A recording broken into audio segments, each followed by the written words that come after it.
All right, at this point I was thinking about closing this trade, so I reached minus $400. So I was thinking, yeah, this is a wrong prediction. I made a mistake, but my strategy was like 100% that this market is going down, so the Ethereum price will go down. By the way, if you are interested in learning my strategy, go to learnthestrategy.com/free.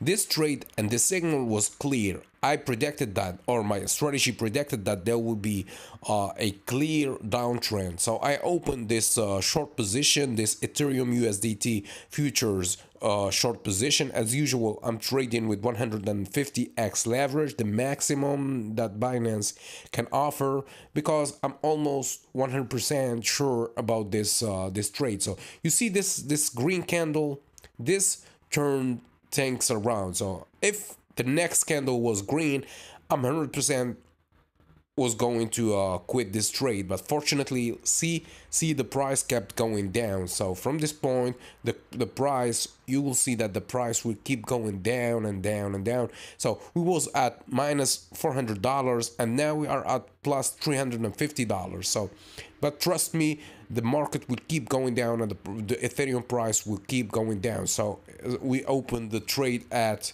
$4,300. So our entry price was $4,300. Yeah, it was risky because the liquidation price was just like $4,328, right? And the market kept going down. So now we was at minus $400 and now we are at plus $400, right?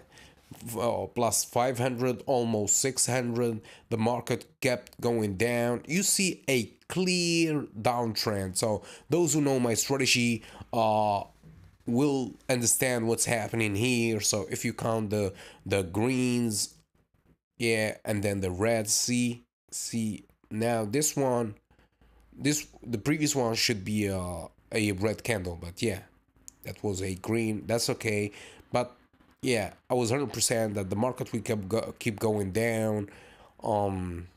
Yeah, as you can see, so we are almost at 1,000. We will reach 1,000 at the end of this trade. All right, by the end of this trade, so we started with minus $400 and we reach 1,000. So we are almost see now. So look, I love this this long red candles. Yeah, I guess we are at the end of this trade and we are at over $1,000. Beautiful.